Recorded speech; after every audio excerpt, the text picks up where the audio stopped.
경제를 보다 쉽게. 안녕하세요 여러분, KRB 경제연구소의 붕입니다.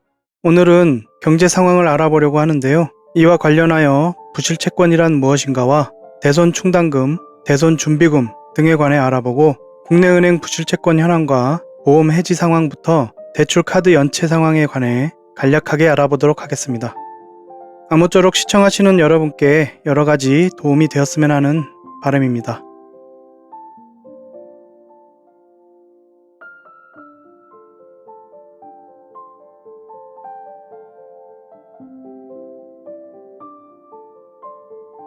제 영상은 어떤 내용을 다루든지 그 내용에 나오는 용어들을 먼저 이야기하고 그 다음 본 내용을 이야기하므로 경제에 관해 잘 알지 못하거나 또는 용어를 잘 알지 못하더라도 그 내용을 조금이나마 더 이해할 수 있도록 돕고 있습니다.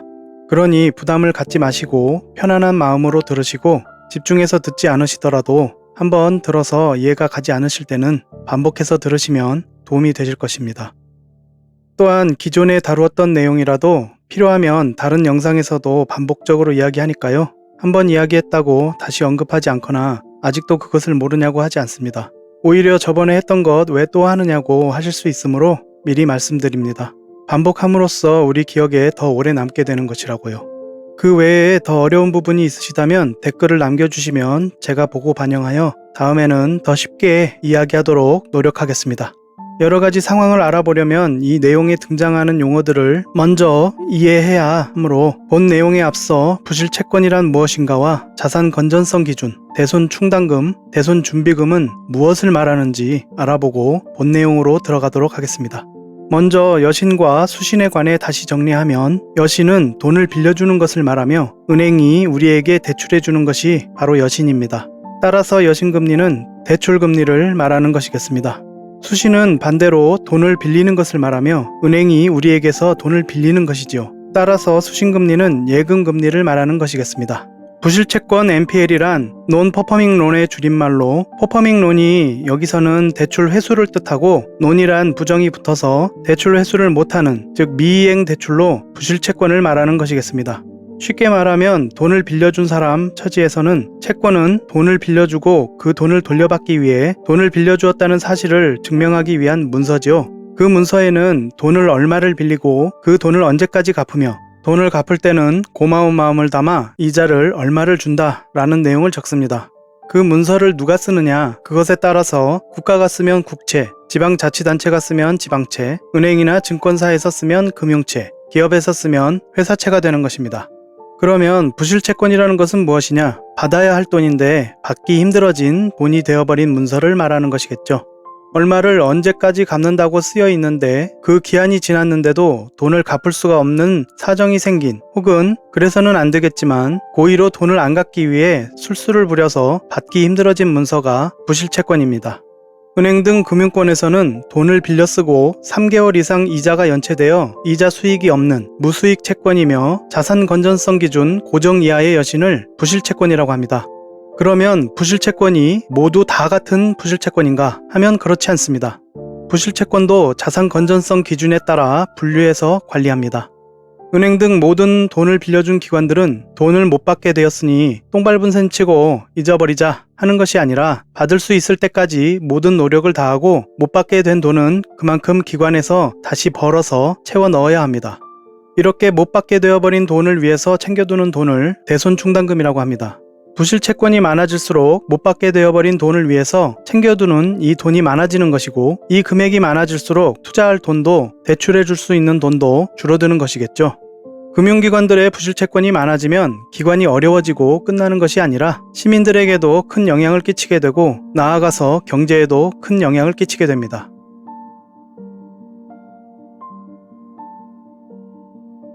자, 다음은 자산 건전성 기준이란 무엇인가 인데요. 먼저 자산이란 경제적으로 가치가 있으며 자신에게 권리가 있는 모든 재화를 말합니다. 재화는 사람이 원하는 것들을 만족시키는 모든 물건이죠.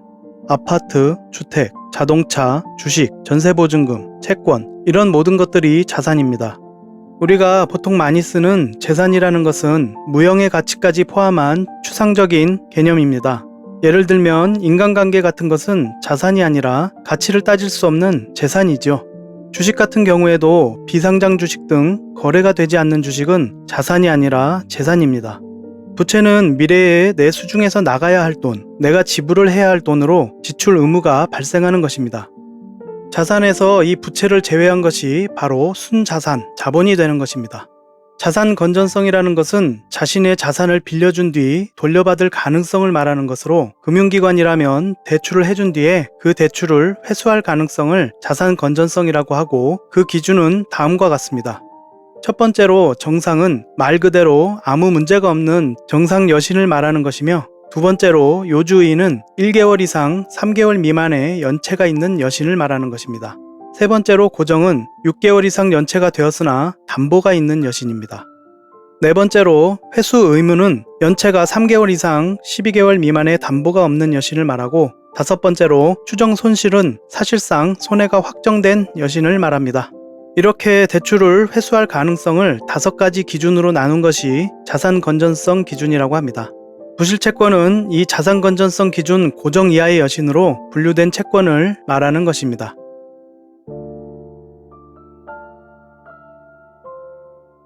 자, 다음 대손이라는 것은 받아야 할 돈을 받지 못하여 발생한 손해를 말하는 것입니다. 쉽게 말해서 돈을 떼이게 되는 경우를 말하는 것이겠죠. 대손충당금은 방금 이야기한 것처럼 돈을 빌려주고 돈을 받지 못할 상황을 예상해서 금융기관이 자신들이 벌어들인 이익의 일부를 손실을 대비하기 위한 용도로 은행들이 자체적으로 평가하여 그 평가만큼 쌓아두는 돈을 말합니다. 이 대손충당금은 비용으로 대손충당금이 늘어나면 비용이 커졌다는 말과 같고 비용이 커지면 그 금융기관의 이익은 줄어드는 것이겠습니다. 은행이 이익이 줄어드는 것을 반가워할 리는 없으니 금융환경이 위험해져도 대손충당금을 충분하게 쌓아두지 않을 수도 있겠죠. 그렇기에 금융감독원은 은행업 감독 규정으로 자산별로 쌓아두어야 할 대손충당금 기준을 마련하고 금융기관들을 관리, 감독하고 있습니다. 다음은 대손준비금인데요. 이름이 비슷합니다. 대손준비금도 대손충당금과 같이 금융기관이 대출해준 돈을 못 받을 것을 대비하여 쌓아두는 것인데 대손충당금은 은행이 자체적으로 평가하여 쌓아둔 것이기에 이 대손충당금이 금융감독원이 설정한 기준에 미치지 못하면 그 차액만큼 추가로 더 준비해야 합니다. 그래서 이것을 대손준비금이라고 합니다. 대손준비금은 대손충당금과 달리 비용이 아니고 자본으로 분류합니다. 대손준비금이 쌓이게 되면 자본이 늘어나는 것이죠. 다만 대손준비금은 자본 중에서도 자기 마음대로 꺼내 쓸 수는 없는 법정준비금에 속하기 때문에 돈이 필요하다고 하더라도 배당에 활용될 수는 없습니다.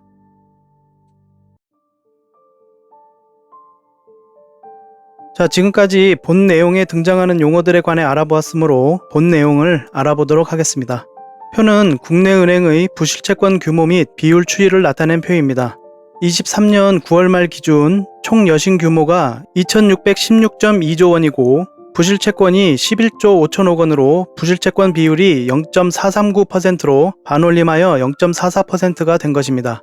총 여신 규모가 22년 9월 말 2541.1조 원에서 1년 만에 75조가 늘었고 부실채권은 9.7조에서 11.5조로 1.8조가 늘었습니다. 지난 3월 국내 은행의 부실채권 규모 및 비율 추이에서 대손충당금 적립률은 역대 최고치를 기록한 바 있습니다. 23년 9월 말 대손충당금 잔액은 0.9조 원 증가하였으나 부실채권의 증가로 전분기 말 대비 11.1%포인트 하락하였습니다. 대손충당금 잔액은 23년 3월 말 24조, 23년 6월 말 23조 8천억 원, 23년 9월 말 24조 7천억 원입니다. 총 부실채권이 11조 5천억 중 기업 부실이 9조 원, 가계 부실이 2조 3천억 원, 신용카드 2천억 원입니다. 6월 말 10조 5천억 원이던 부실채권 규모는 불과 3개월 사이에 1조가 늘어났습니다.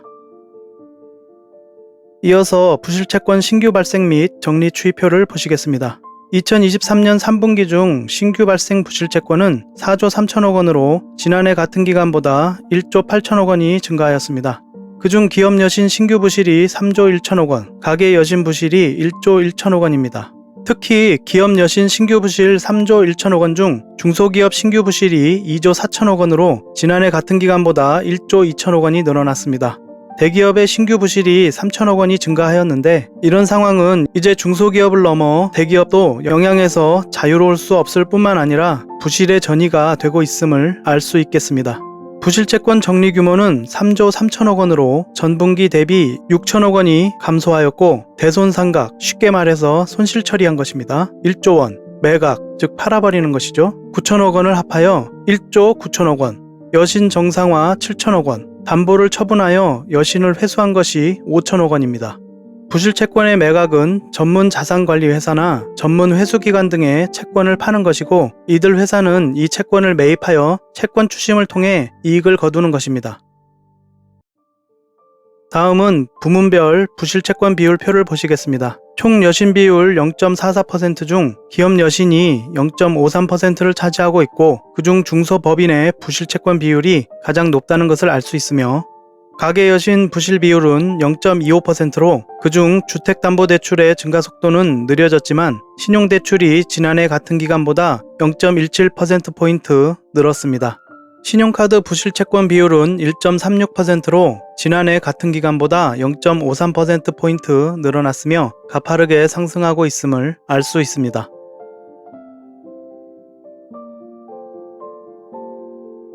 가계 가처분 소득이란 가계가 벌어들인 총 소득에서 비소비 지출을 뺀 것을 말하며 실질적으로 우리가 쓸 수 있는 소득으로 이해하시면 됩니다. 비소비 지출이란 소비와 직접적인 관련이 없는 지출, 세금이라거나 연금, 사회보험료, 임대료, 이자 이런 것들의 지출을 말합니다. 총 소득에서 이 비소비 지출을 빼고 난 것이 가처분 소득으로 실질적으로 우리가 쓸 수 있는 금액이니 실질소득이라고 할 수 있겠죠. 이를 경제에서는 어려운 말로 가계처분 가능소득이라고 부르고 통계에서 발표하는 것입니다. 쉽게 기억하기 위해서 이것을 우리가 마음대로 소비하고 저축을 할 수 있는 소득이라고 생각하시면 됩니다. 소득 분위에 따라 실제로 사람들의 소득 수준이 어떤지를 바로 이 실질소득을 가지고 알게 됩니다. 실질소득이 증가하면 그 증가한 금액 대비 사람들의 소비 성향에 따라 소비가 증가할 수 있습니다. 쓸 돈이 많아지면 소비가 증가하는 것은 당연하다 하겠습니다. 가계 실질소득 증가율 추이를 보면 2022년 3분기에는 마이너스 2.8%, 4분기에는 마이너스 1.1%, 2023년 1분기에는 마이너스 0.00004%, 2분기에는 마이너스 3.9%로 계속해서 모든 시민의 실질소득이 마이너스를 기록하고 있는 것을 알 수 있습니다. 지난 2023년 11월 23일 일제히 가계 실질소득이 3분기에 0.2% 늘었다며 5분기 만에 증가 전환이라고 마치 경기가 좋아져서 사람들의 실질소득이 늘어난 것처럼 제목을 붙여서 내용도 똑같이 복사 붙여넣기 하여 열심히 나팔을 불던 자들이 있었습니다. 언론이라고 하기에는 너무나 함량 미달의 부끄러운 자들입니다. 자, 시민들이 살기가 팍팍해지고 실질소득은 줄어들지만 반드시 써야 할 금액이 있습니다. 공과금이라든지 세금, 임대료, 난방비, 먹거리 비용 이런 것들이 있겠죠. 시민들은 지금까지 실질소득은 감소하고 비소비 지출이 많이 늘어나 이것을 감당하기 위해 먹거리에 들어가는 비용을 줄여가며 버티고 있었습니다. 이런 상황에서 버티다 못해 돈이 필요하게 되면 가장 먼저 무엇을 할까요? 네, 적금을 해지할 것입니다. 그리고 그것마저 다 떨어지게 되면 그 다음은 보험을 해지할 것입니다. 지난 2023년 10월 17일 기준으로 23년에 보험 기간을 채우지 못하고 계약을 해지하여 보험사가 지급한 해지 환급금은 27조 2437억 원입니다. 금융감독원 자료에 따르면 23년 6월 기준 보험계약 대출 잔액은 68조 9천억 원입니다. 일정 기간 보험료를 내지 못해서 계약이 해지된 효력상실 환급금은 9,634억 원입니다.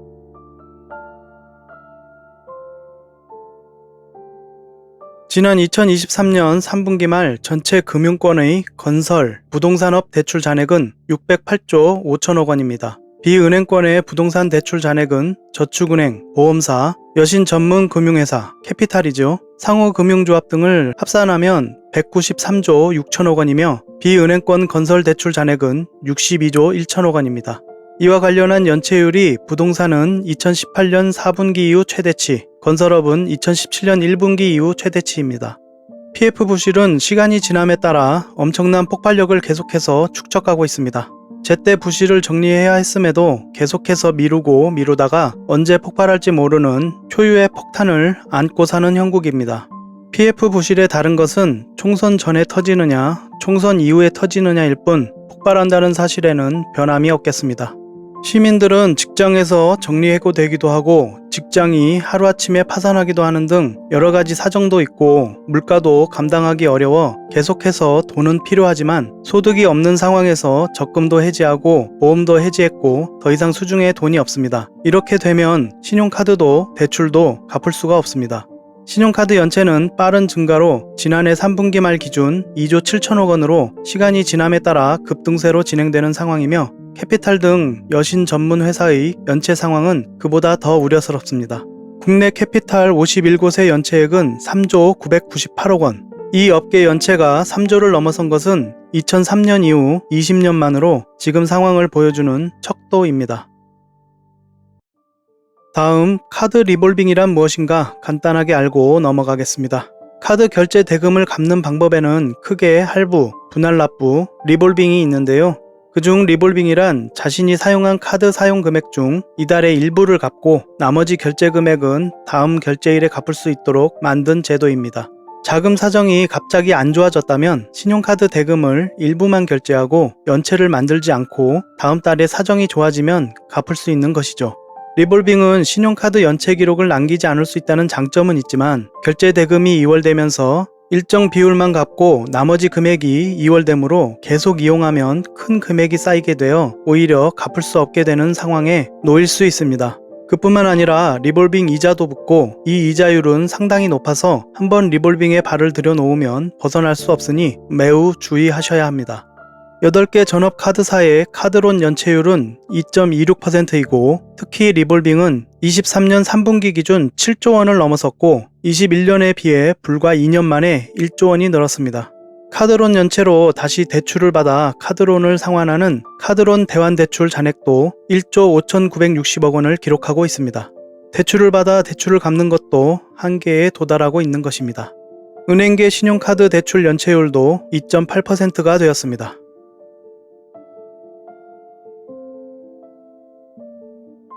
이렇게 부실 채권의 잔액 상승이 되는 원인은 무엇일까요? NPL 잔액이 상승하는 원인은 돈을 빌린 사람, 즉 차주의 채무 상환 능력이 현저히 낮아졌기 때문입니다. 제1금융권과 거래하는 대부분의 사람들은 신용도가 높은데도 채무 상환 능력이 낮아져서 채권 회수에 심각한 위험이 발생한 자산 건전성 기준 고정이하 여신 잔액이 증가하고 있는 것입니다. 제1금융권의 상황이 이러한데 제2금융권과 비금융권 등의 상황은 설명하지 않아도 알 것입니다. 이 자료는 23년 3분기까지의 자료이므로 23년 4분기의 자료는 아직 발표 전이기 때문에 발표가 되어야 알 수 있겠으나 이런 상황이 갑자기 나아졌을 리는 만무합니다. 대손 충당금 적립률은 예년과 비교해 높은 수준을 유지하고 있는 것은 맞으나 막대한 대출과 높아진 금리 영향으로 대출 이자를 감당하지 못하는 한계에 봉착한 기업과 가게가 급격하게 늘어나고 있음을 수치를 통해 알 수 있습니다. 그중 특히 부실채권으로 분류되지 않은 요주의 여신이 언제든 고정이하 여신으로 부실채권화 대기 중인 상황이며 연체율 증가 속도도 가파르게 상승하고 있다고 보시면 됩니다. 금융당국은 24년 1월 8일과 11일에 걸쳐 은행권의 대손 충당금 산정 체계 강화를 요구한 것으로 알려졌습니다. KB국민, 신한, 우리, 농협, 카카오, 대구, 경남, 광주은행 등의 경영유의 조처를 내렸습니다. 조치는 어떤 일을 해결할 계획 또는 대책을 세워 행하는 것이고 조처는 어떤 일 또는 문제를 잘 정돈하여 처리하는 것, 마무리 짓는 것을 말합니다. 저축은행 중앙회에 따르면 23년 1분기 79개의 저축은행이 적자 전환되었고 이는 2014년 이후로 9년 만의 일입니다. 제2금융권, 저축은행 등은 1금융권의 높은 문턱 때문에 아무래도 저신용자들이 이용을 많이 하고 경제 상황이 나빠지면 가장 빨리 타격을 입는 계층이기에 그 지표가 가장 빨리 나타나게 됩니다. 저축은행에서 대출을 받은 대출자의 3분의 2는 이미 금융기관 3곳 이상에서 대출을 받은 다중채무자입니다. 자, 지금까지 말씀드린 수치들은 무엇을 말해주느냐? 지금 당장 시민들의 삶이 한계에 다다르고 있다는 것을 보여주는 것입니다. 시민들은 먹거리를 포기하고 버티고 버티다가 하나둘 보험까지 해지하고 대출 연체, 카드 연체를 하는 상황에 이르렀다는 것입니다. 단편적인 기사들은 많이 나옵니다. 연체율이 높아진다. 가계 대출이 문제다. 그러나 정작 시민의 삶이 어떻게 망가져가고 있는지를 설명하고 무엇이 문제인지 기사로 나오는 것은 거의 없다시피 합니다. 한국 경제의 무너짐은 현재 진행형이고 한계가 임박하고 있음을 알 수 있습니다. 부자 감세를 하면서 서민을 위한 것이다. 이렇게 말하는 그런 시대에 우리가 살고 있습니다. 상식적이지 않은 사회라는 이야기입니다. 상식적이지 않은 것을 사소한 것이라도 용납해주면 그런 것들이 하나하나 모여서 상식적이지 않은 사회를 이룹니다. 언론이 존재하지 않는 사회, 올바른 말을 시민들에게 전하지 않음으로써 먹고 사는데 바쁜 시민들은 서서히 끓는 물속의 개구리처럼 죽어갑니다. 사업이 망해서, 내가 다니던 회사가 파산해서, 회사에서 정리해고되어서, 경제 사정이 나빠져서 목숨을 끊고 가정이 해체되고 있는 것입니다. 오늘은 부실채권과 경제 붕괴 상황, 대출 및 카드 연체에 대해서 알아보았습니다. 영상 끝까지 시청해 주셔서 고맙습니다. 여러분이 시청해 주시고 주변에도 널리 알려주셔서 영상을 많은 분이 함께 볼 수 있도록 해주시면 영상 제작에 아주 큰 힘이 될 것 같습니다. 여기까지 KRB 경제연구소의 붕이었습니다. 고맙습니다.